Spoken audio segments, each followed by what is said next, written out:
Notice of motion number 33, Honorable Jere. Good afternoon, Mr. Speaker. Good afternoon.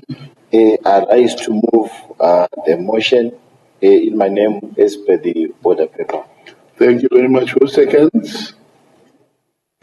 I second, Mr. Speaker, sir. Thank you, Honorable Tobaiwa. I call upon Honorable Jere to move your motion. Thank you very much, Mr. Speaker, sir. I rise to give a report on the portfolio Committee on Sports, Recreation, Arts and Culture on the state of sporting facilities across the country. Introduction. Zimbabwe sports and recreation facilities are crucial for fostering talent, national unity and socio-economic progress. However, decades of underinvestment and natural deterioration have left critical infrastructure outdated, unsafe and unfit for purpose. In 2020, the major stadia, namely the National Sports Stadium, Rufaro and Barbourfields, failed to meet the Confederations of Africa Football CAF safety and quality standards, leading to the suspension of Zimbabwe's hosting rights for international football matches. This setback displaced the local teams and diminished national pride, economic opportunities, and youth engagement in sport. The committee resolved to conduct an inquiry into the state of sporting facilities with a view to coming up with a recommendation for improving sporting facilities in the country. Objectives: to assess their current state and adequacy of existing sporting facilities. Number 2, to evaluate the implementation of government policies and programs related to sports infrastructure.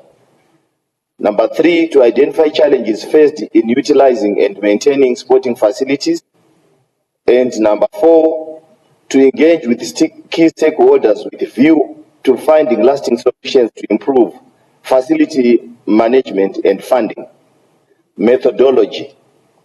The committee received oral evidence from the Ministry of Sports, Recreation, Arts and Culture, and the Sports and the Recreation Commission, SRC, on the state of sporting facilities in the country. It conducted fact-finding visits for on-site evaluation of stadiums, pools and recreation centers. It also conducted stakeholder consultations with the Zimbabwe Cricket, Zimbabwe Rugby Union, Hockey Association of Zimbabwe, Zimbabwe Aquatic Union, FC Platinum Holdings and local authorities. Committee findings, Mr. Speaker. Football infrastructure, there's a table there which speaks of the facility National Sports Stadium, location in Harare, primary use, that's football and athletics, construction era, post-independence, current management, Ministry of Sport, capacity 60,000. Rufaro Stadium, location Harare, primary use football, construction era, colonial era, current management, Harare City Council, capacity 45,000. Barbourfields Stadium, Bulawayo, location, primary use football, construction colonial era, Bulawayo City Council as the current management is a 40,000 seater capacity. The committee's visit to football facilities reviewed that all the stadiums in the country required upgrades to meet the standards set by the Confederations of African Football CAF and FIFA. And currently none of them could host international matches. Infrastructure deficiency has severely impacted Zimbabwe's national teams, the Warriors. We have been unable to host home matches for AFCON and World Cup qualifiers. Zimbabwe Football Association informed the committee that the financial constraint was immense, with cost per international assignment averaging between $500,000 and $750,000. These expenses turn from travel, accommodation, and venue rentals. For domestic football clubs, the financial burden has been equally overwhelming. Some clubs such as Dynamos FC were forced to withdraw from continental competitions in 2024-2025 season due to prohibitive costs. National Sports Stadium renovations. The renovation project at the National Sports Stadium was launched in 2024 in partnership with private sector entities, including Sakunda Holdings, with the goal of restoring the venue to CAF and FIFA standards. When the committee visited the venue in March 2026, Mr. Speaker, renovations were ongoing with 100% of bucket seats which were secured through a donation by Sakunda Holdings having been installed. All lighting and CCTV installations completed, control room, electronic turnstiles were being installed, with 3 modern gates completed, and water system upgrade at 75% completion. The ministry had assured the committee that by end of April 2026, some works at the stadium, including pitch installation and water reticulation, would be sorted out, and potentially allowing the stadium to host the Zimbabwe Warriors' next international home match. The committee had bemoaned the erosion of national pride caused by the closure of the stadium, recalling the stadium legacy as the cradle of Zimbabwe's sporting heritage. There is a picture there, Mr. Speaker. When the committee visited the stadium on 30 April to assess the estimated target period for pitch installations at the stadium, there had been remarkable progress and 80% of the works having been completed. Key progress updates included turnstiles from gates number 1 to 6 installed and tested, with a dedicated gate for persons with disabilities. On a point of order, Mr. Speaker. Order, Honorable Jere. Yes, what's your point of order? Mbacho chigaro muka teerera pataurwa na chairman pane pavati Mr. Speaker pane mupikicha naita kubvunzwa kuti pane chiri kutadzisawo here makomiti enyu kuti vagadzire maripotsi anogona kuratidzwapo sezvatinoona minista wefinance kana vauya ndo pazvinongoshanda zvoga. Saka hatisi kuziva kuti hazvigone here kuti tifambirane nenguva kuti dzimwe nguva pavanenge vaisa maripotsi kunyanyanyanya pavanenge vachiti pane mufananidzo toita tichiuonawo kuti zvechokwadi ndo zvakaita kustadium nekuti zvikwanisiro zviripo, asi kana pasina hapo kana kuti zviri zvakangomirira minister of finance motiudzawo. Right. Tinotenda netsvagurudzo yako. Kana honorable chairman wekomiti vechiti zvirimo mupikicha, vanachitaura kuti kuhansari zvinobuda nepikicha yacho, asi izvozvo zvavataura futi hauna kurashikaba. Tichataura neadministration tione kuti tinogona kuita sei kuti kana maripoti akadai echiiswa aratidzwe apa pazvivhitivhiti zviri pano, so tichazviongorora izvozvo, asi pahansard zvinobuda zviriko izvozvo. Thank you. Honorable Jere, you may continue. Thank you very much, Mr. Speaker. It's a clear testimony that the committee that I represent is very, very important and it touches a lot of people. Thank you very much for that contribution. Gate 1 to 6 installed and tested with a dedicated gate for persons with disabilities. Demolished toilets were being reconstructed with tiling and seating nearly complete. And the partitions being installed, changing rooms were fully rebuilt to CAF standards, with all materials delivered, and a new pitch with a functional irrigation system was now in place as shown above. The committee showed great appreciation of the significant progress that was made through public-private partnership and funding commitment by the Treasury. In addition to the above, Mr. Speaker, through triple Ps being pursued by local authorities, some football venues such as Sakuba, Mandava and Rufaro Stadium have been renovated. Cricket facilities and development initiatives.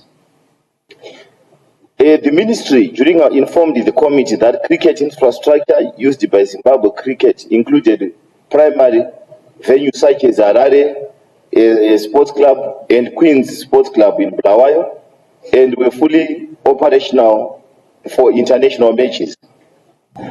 Mr. Speaker said there's a table there, a facility that is Harare Sports Club, location Harare, primary use cricket, construction era, colonial era, current management Zimbabwe Cricket, capacity 10,000. Queen's Sports Club, Bulawayo is the location, primary use cricket, construction era, colonial era, current management being managed by Zimbabwe Cricket, the capacity is 9,000. Fale Mosatunya Stadium, location Victoria Falls, purpose cricket, this is a multi-purpose. It's under construction era, Zimbabwe Cricket with a 10,000 capacity. During our visit, Mr. Speaker said, the committee had that these venues still lacked some features such as digital scoreboards, larger seating capacities, and improved player amenities. Zimbabwe Cricket stated that ongoing projects were focused on modernizing facilities with the installation of floodlights and the development of indoor training centers. The committee was briefed that a multi-purpose sport complex was under construction in Victoria Falls, and a new pitch was being developed in Mutare. These developments were supported by ICC grants for the hosting of the 2026 Under-19 Cricket World Cup and 2027 ICC Men's Cricket World Cup Tournament. Zimbabwe Cricket stated that ICC grants played a pivotal role in funding upgrades of Harare Sports Club, including the installation of floodlights for night matches, increasing seating capacity and modernizing VIP areas. The committee also heard from Cricket Zimbabwe that efforts were underway to extend professional infrastructure into provisional underserved regions. In this context, these projects were bolstered by grassroots initiatives like the Kumusha Ekaya program, which focuses on empowering rural communities and discovering talent at the grassroots level. Rugby union facilities. Mr. Speaker said, during our visit, the committee noted that rugby in Zimbabwe remains a vibrant sport, but steadily declining due to a range of persistent challenges. The Zimbabwe Rugby Union indicated that venues such as Harare Sports Club and other Hararians in the capital city, along with historic Hartsfield rugby grounds in Bulawayo, are used to host both domestic and international matches.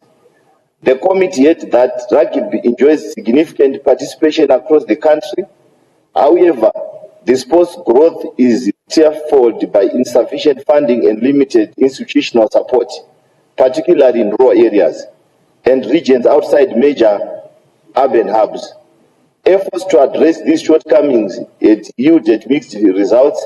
For instance, a proposal to repossess the Magamba Hockey Stadium owned by the ministry into a rugby field was abandoned, shifting the focus instead to modernizing older Hararians. Backed by Nedbank, plans for the revenue included installing proper stands and bucket seating to elevate its standards.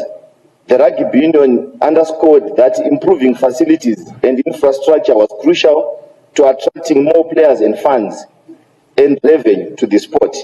The committee had that at Harare Sports Club, there was an issue with drainage systems. At Hartsfield rugby grounds, once a cornerstone of Zimbabwe rugby and owned by the city of Bulawayo, was battling severe issues that threatened its legacy, including chronic water shortages, which hinder pitch irrigation, the declining revenue streams, and crumbling infrastructure further worsen its struggles. The changing rooms were in state of disrepair, and broken seating tarnishes the experience of spectators, reflecting broader national challenges tied to inadequate investment in proper facilities. Hockey infrastructure, Mr. Speaker, the ministry indicated that hockey facilities included Magamba Stadium in Harare and Kumalo Stadium in Bulawayo, and they all had artificial playing surfaces and yet exceeded their typical lifespan. The Zimbabwe Hockey Association reported that this affected the playing surface and the ability to host international matches. For instance, Kumalo Stadium's turf was replaced in 2010. It once met international standards, but had long surpassed its 10-year lifespan and was outdated, worn and non-compliant with the International Hockey Federation regulations, which resulted in the country being barred from hosting any IHF-sanctioned international matches or tournaments. Instances of vandalism, Mr. Speaker, including damage to perimeter walls and the electrical systems, were also reported. The ministry briefed the committee that a private investor had been identified for the renovations of Magamba Stadium, with agreements being finalized to bring the facility to standards required by International Hockey Federation. Mr. Speaker, aquatic sport facilities, Chitungwiza Aquatic Complex. Reports from local authorities indicated that some of municipal swimming pools were not operational for competitive aquatic sports. The Chitungwiza Aquatic Complex was built in 1995 for Africa Youth Games and the futuristic features that were ahead of their time, and today they are still to be fully utilized. The committee had that the aquatic center has been non-operational since 2015 due to issues of filtration systems and tiles. The Zimbabwe Aquatic Union reported that only 3 pools in Harare, Mutare and Bulawayo met the standard dimensions for competition out of 22 in the country, and these often faced water shortages. The availability of heated pools for all year-round training was, however, limited only to private-owned pools, leaving out public pool facilities. Athletic facilities, Mr. Speaker. The ministry stated that the availability of modern athletic tracks and certified areas for field events was an area that had been severely underdeveloped. The tartan track at White City House in Bulawayo had been identified for renovations, but it had been placed on the waiting list for several years.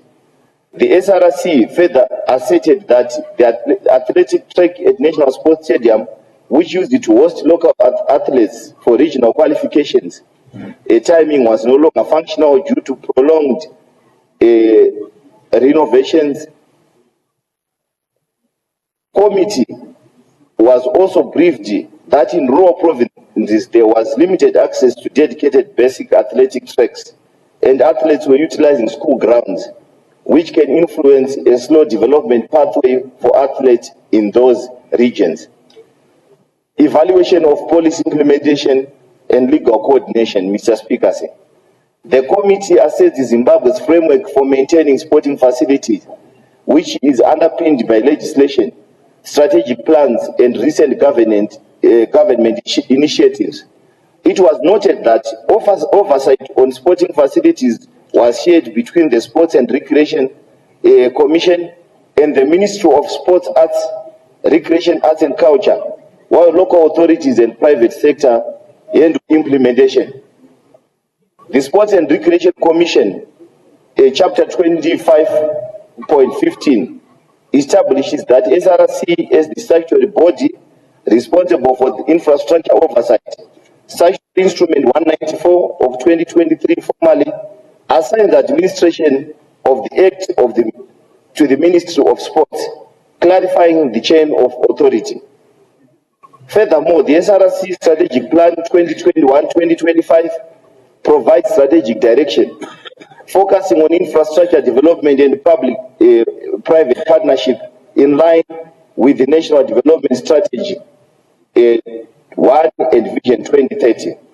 Additional measures include inter-ministerial coordination and December 2024 Cabinet resolution, which approved the private sector participation in developing and maintaining sports facilities, a move aimed at strengthening infrastructure ahead of broader national development goals. Facility standards are enforced through SRC registration requirements, while funding sources include government budgets, private sector partnerships, and the proposed Sports Culture Investment Fund. Mr. Speaker, sir, implementing challenges and oversight gaps. A constitutional and police framework. Section 32 of the Constitution mandates the state to promote sport and ensure facility availability. The ministry informed the committee that budget constraints have limited sporting facilities development in some provinces, resulting in runs of school grounds for community sport, such that there were visible disparities in infrastructure distribution, with urban areas being better resourced and maintained than rural areas. Governance and institutional coordination.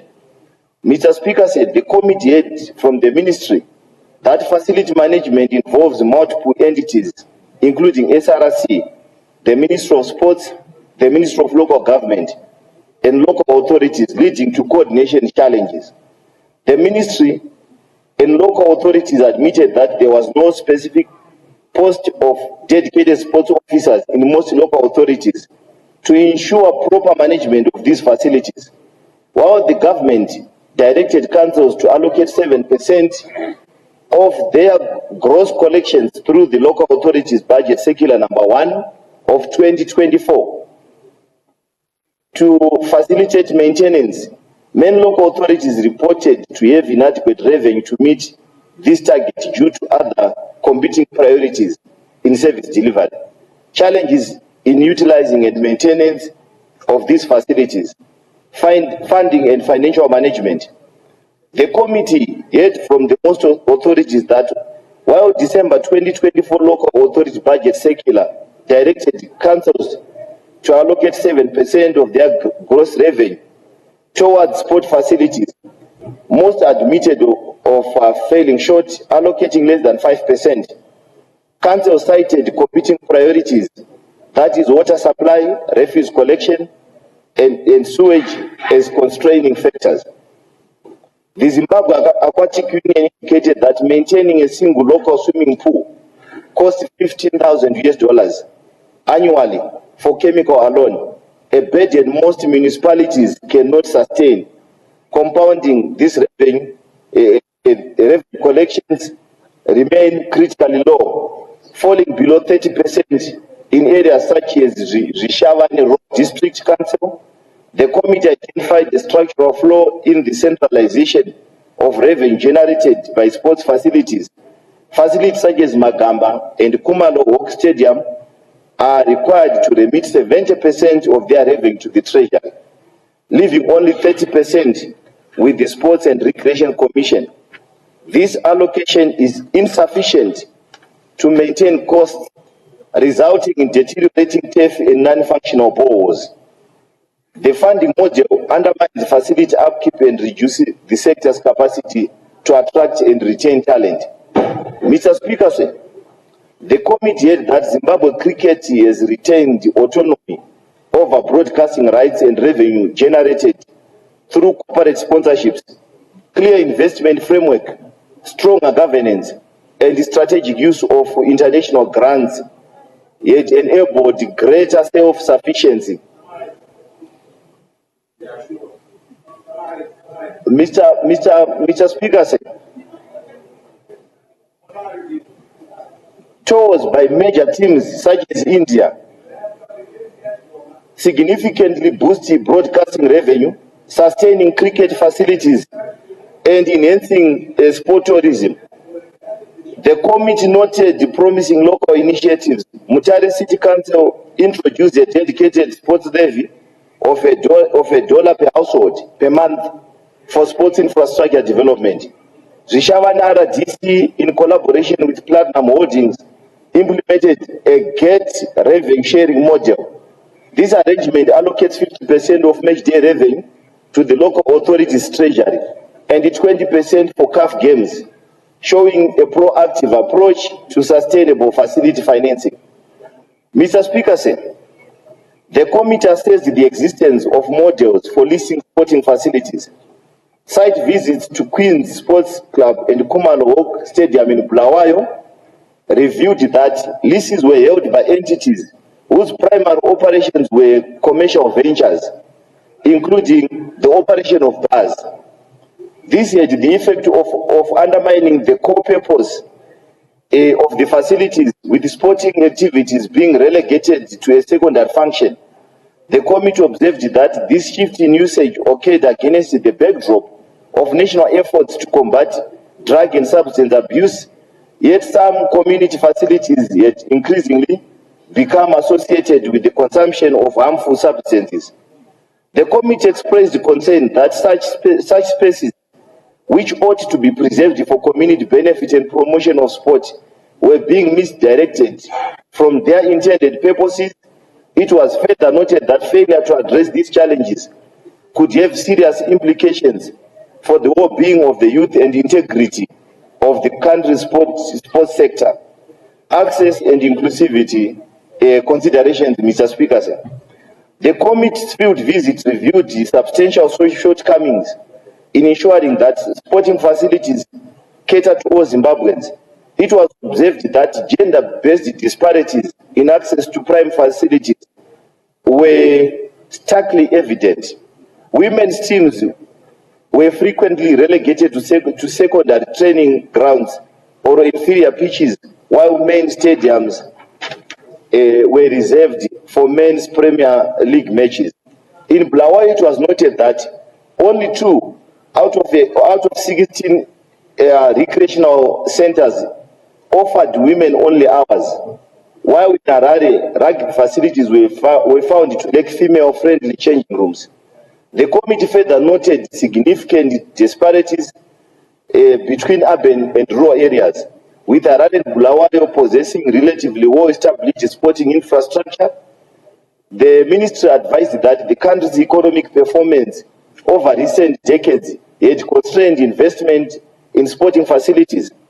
In rural areas, sporting and recreational facilities were largely situated on school grounds, resulting in systematic exclusion of certain disciplines such as rugby, hockey, swimming, and basketball. While urban amenities had benefited from private sector partnerships and financing constraints with the National Development Strategy, one objective, to promote enterprise development, the committee noted that such approach risks excluding undeserved areas.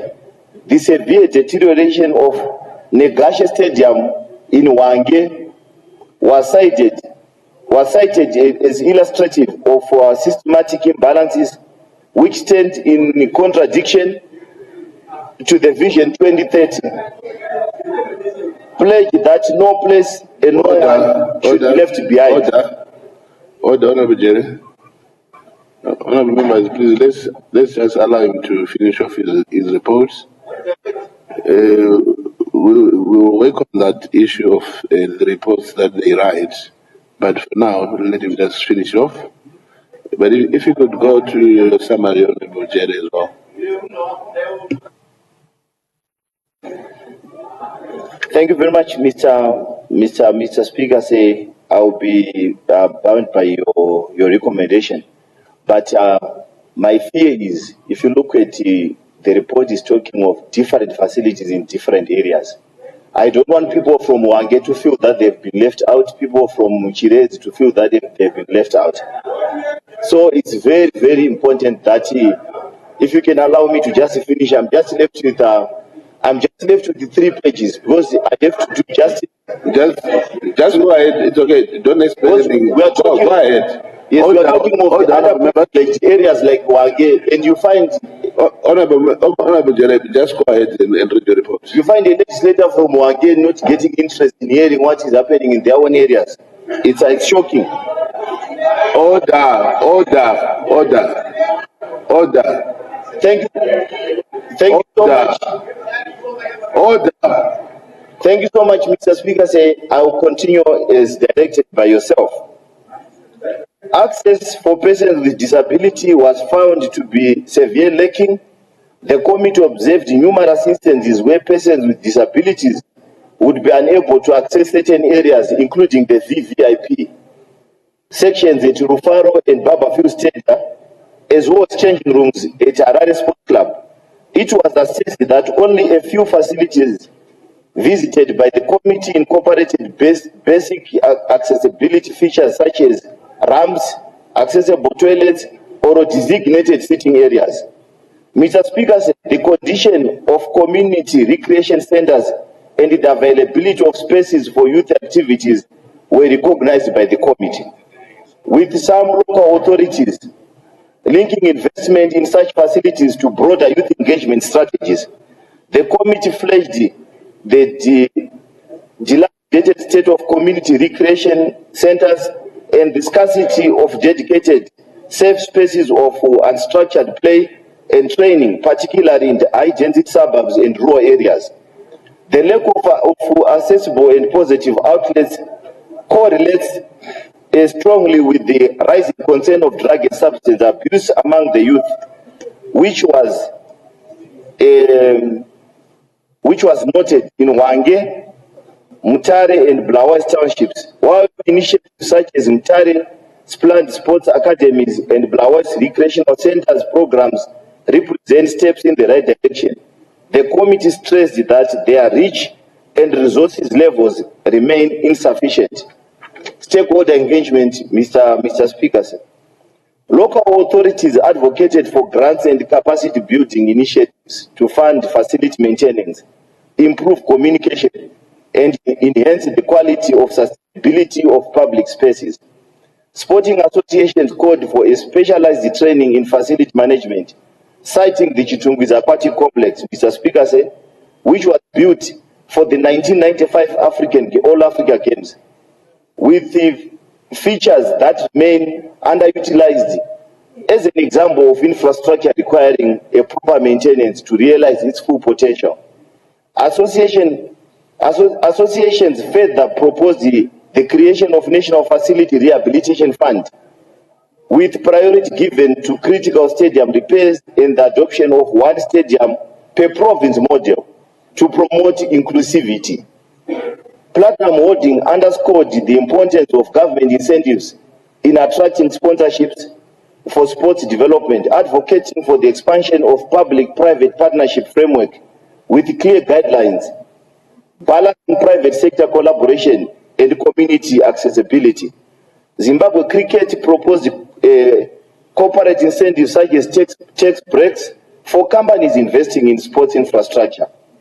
However, efforts to advance its Kumusha Eka initiative aimed at introducing cricket to marginalized and rural areas faced setbacks following the withdrawal of corporate sponsorships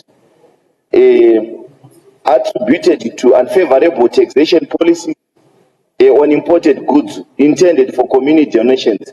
Stakeholders advised that such measures, if addressed, could bridge the gap between grassroots and elite sport. The committee heard from various sporting associations and the ministry that a range of businesses and organizations, including CBZ, KEBS, FBC, Nedbank, Minerva Risk, Advisors, Sakunda Holdings, Beta Brands, Delta Corporation, a rental group of schools, Mo's Betting, PhD Ministries, and Chawanda, among others, had significantly contributed to sports development through financial aid, resources, and expertise. Some had supported the construction and maintenance of stadiums, positively impacting communities and athlete potential. Stakeholders therefore recommended that the government should host stakeholder forums to facilitate dialogue among government agencies, private entities, and community representatives with a view to establishing unified vision for advancing sports development. Committee observation. Based on the evidence gathered, the committee made the following observations, Mr. Speaker. The committee identified a misalignment between national policy and infrastructure, violating Section 32 of the Constitution, which mandates nationwide access to sports facilities, urban-rural disparities in sport infrastructure, deepened socio-economic inequalities, denying rural youth opportunities in sports like swimming, hockey, and tennis, and wasting untapped talent. This creates a two-tier system where geography dictates success, Harare and Bulawayo, and the rest are marginalized. Bridging this gap is both a constitutional obligation, Mr. Speaker, and economic necessity. Neglecting sports infrastructure undermines Vision 2030, squandering a generation's potential and reinforcing and perpetuating poverty cycles. A strategic rehabilitation of facilities is vital to fulfill SGD4, quality education, SDG10, reduce inequalities.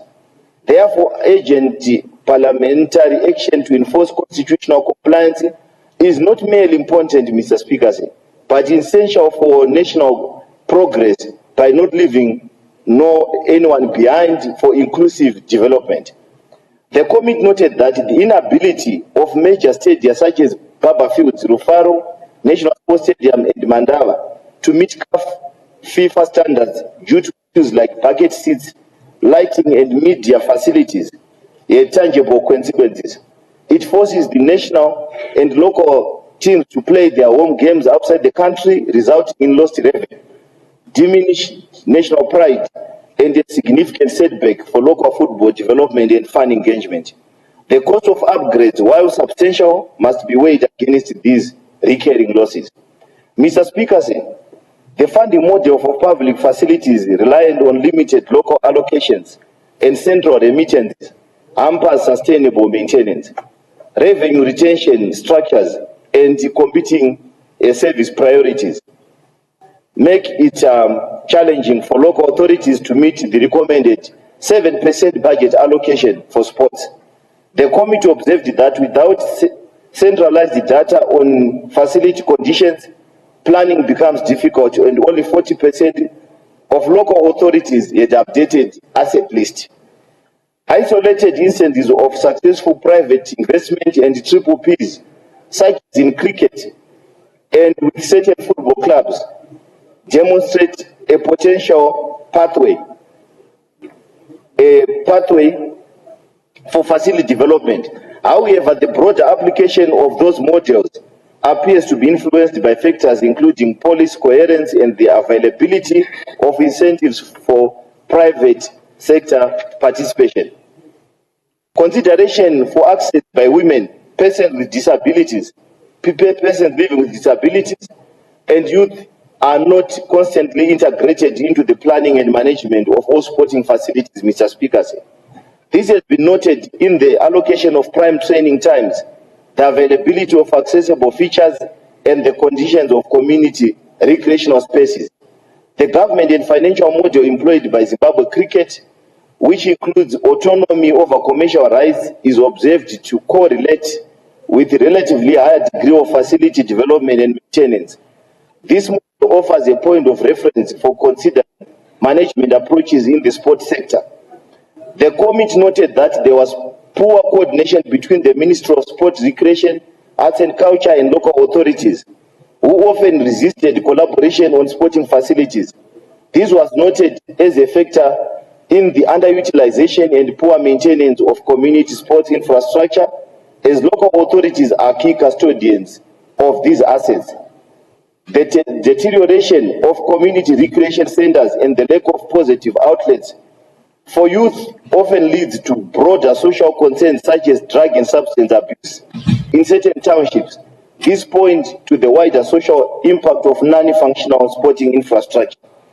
Committee recommendations, Mr. Speaker, to the Ministry of Sports, Recreation, Arts and Culture. develop a national sports infrastructure master plan, formulate a clear 10-year strategic plan to rehabilitate, upgrade, and maintaining sporting facilities nationwide with specific first targets for each province by October 2026, Mr. Speaker. This plan must prioritize CAF FIFA compliance for key stadia and inclusivity of women and people living with disabilities. Number 2, Mr. Speaker, create a sport and culture investment fund by August 2026 to attract diaspora remittances and private investment towards existing and new facilities. Number 3, Mr. Speaker, advocate fiercely for the revision of the current treasury remittance policy. Lobby for facilities to retain at least 7% of generated revenue for their own potential and maintenance costs, reversing the current unsustainable model by October 2026. Number 4, Mr. Speaker, enforce compliance and standards. Mandate and audit minimum facility standards for all national sporting associations, including mandatory accessibility features, ramps, toilets, and basic amenities for women athletes by September 2026. Declare sport infrastructure a national priority. Number 5, Mr. Speaker. Elevate the crisis in sports infrastructure to a matter of urgent national interest, aligning it with goals of National Development Strategy 2, NDS2, and Vision 2030, to unlock coordinated cross-ministerial action and resource allocation by November 2026. Host a national sports stakeholder in Daba, convene an annual forum involving all relevant ministries, private sector partners, sporting associations, and local authorities by October 2026 to align strategies, address challenges, and foster collaboration for sustainable sports development. Number 7, Mr. Speaker, enforce the 7% budget allocation.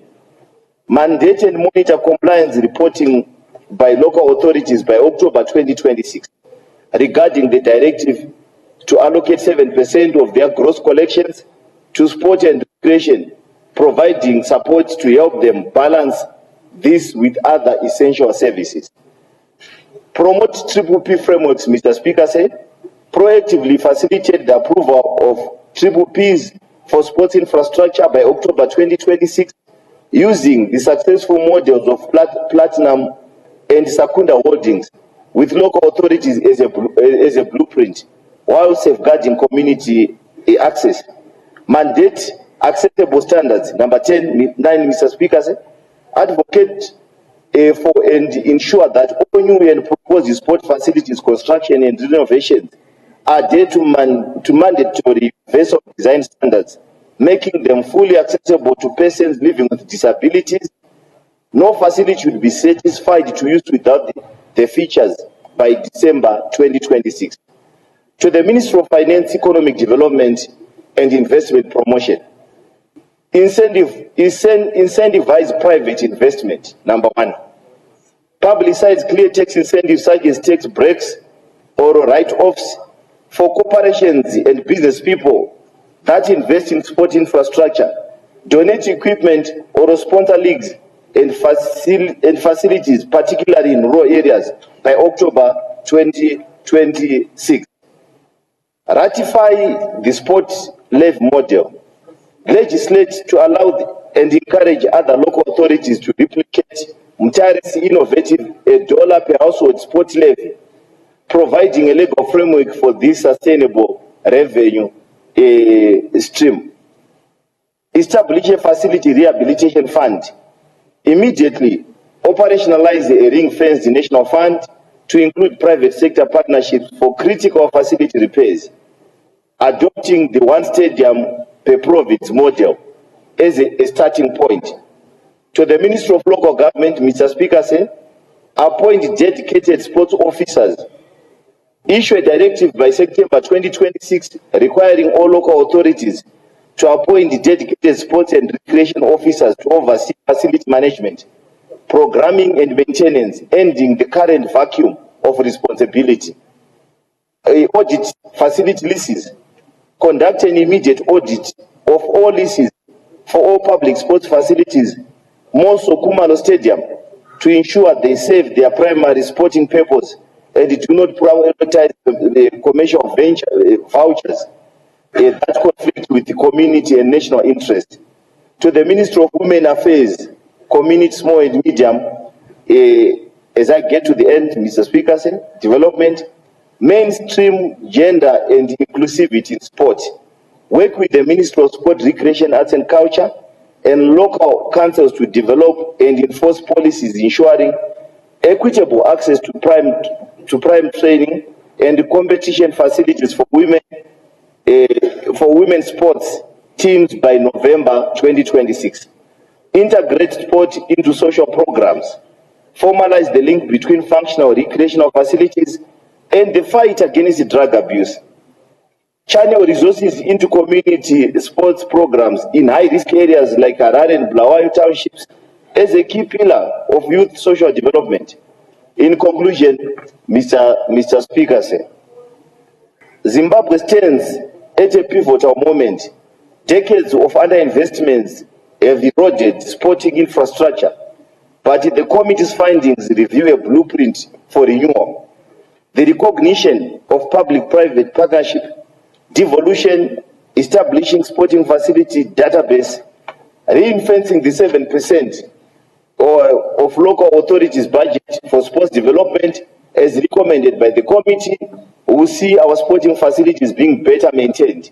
In addition, the rehabilitation of National Sports Stadium and ongoing preparation of Zimbabwe hosting the 2027 Cricket World Cup will be starting point in restoration of national pride and unity.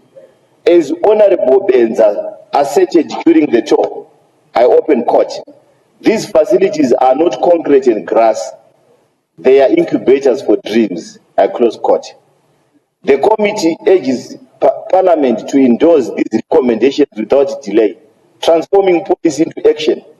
The revival of Zimbabwe's sporting soul is not merely an economic imperative, but a moral covenant and with future champions. Thank you, Mr. Speaker. Thank you, Honorable Jere. The question before the House is a motion by Honorable Jere that this House considers and adopts the reports of the Portfolio Committee on Sports, Recreation, Arts and Culture on the state of sporting facilities across the country, SC 5 of 2026. Somebody is talking while I am also talking. It's not